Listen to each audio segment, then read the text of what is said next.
pattern step 3 is going to be a shorter video because it's the same concepts we've already gone over except for one change. So just like with the pentachord, we're just clustering notes, right? But now it's going to look like that. We're going to have all 8 notes from C to C or D to D or E to E, etc.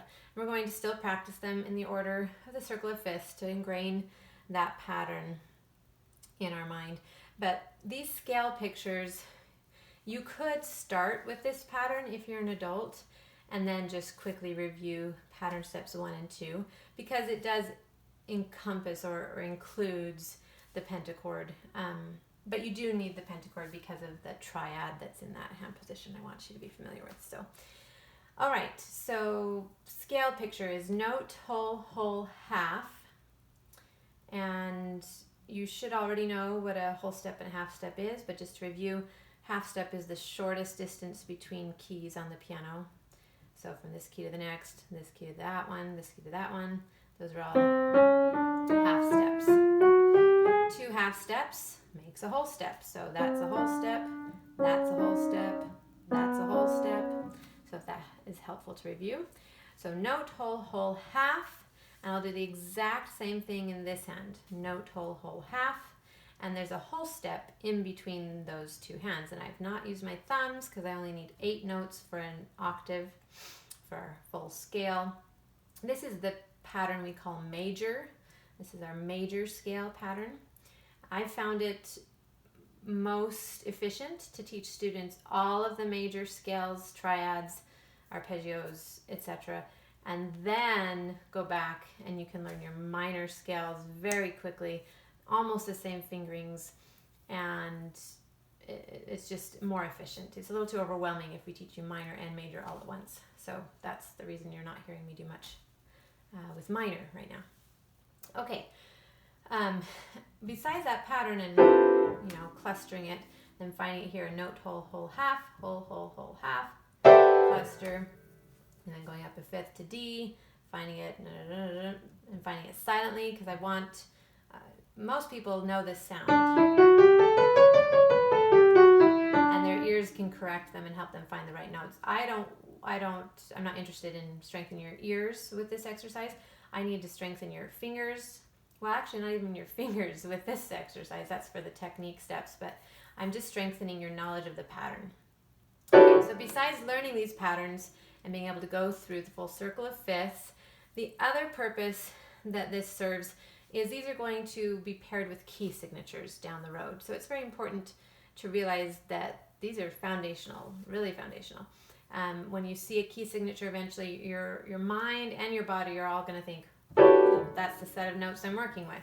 And eventually even a set of chords I'm working with. And this is all subconscious eventually, so that you just have this intuitive ability to live in the land of D major while you're sight reading a piece in the key of D. And all this pattern work I've found with many students over many years really gives them that foundation to do that and to have that ability.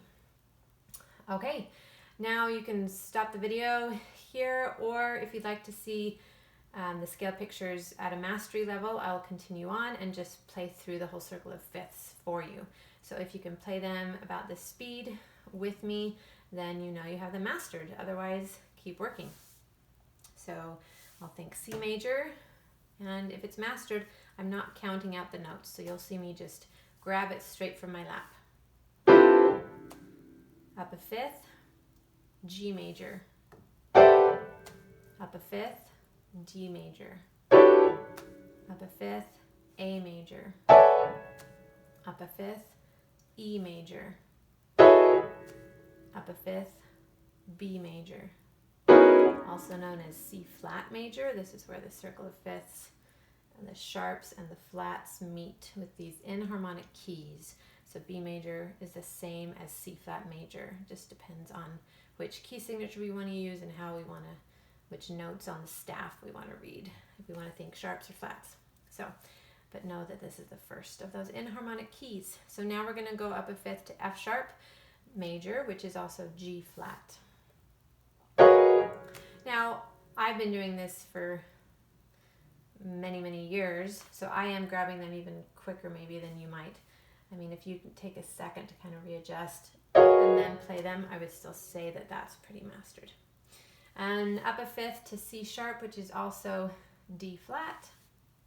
And then now we've finished those 3 or 6, if you think of them as pairs of 2, in harmonic keys. And now we're going through the rest of the flats, but we're going down fifths, right?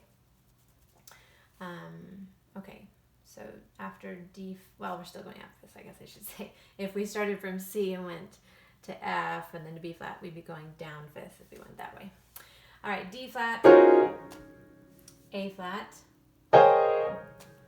E flat, B flat, and then F. Now, if while I was talking of the circle of fifths, your eyes glazed over and you were like, I don't know what she's talking about, this will never be something I understand, I'm sorry if I've overwhelmed you or gone above you. It's something you're going to gather as you work on these over the months or the years. So be okay with not understanding or grasping as quickly what I'm talking about, the relationships between the key signatures and the fifths and what comes next. That's not something you have to master in this step. You could be looking at the circle of fifths, a printout of someone that's done a diagram of the circle of fifths. You can just print one anywhere on the internet and have it sitting on your piano and you're looking at it so that you know which one to practice next. I'm fine with you not having that memorized. What I mostly want is that when you see G major, you know, oh, this is G major, and I know that there's one sharp and that it's this sharp and it feels like this. That's what I'm concerned with, not that your understanding of the circle of fifths is mastered.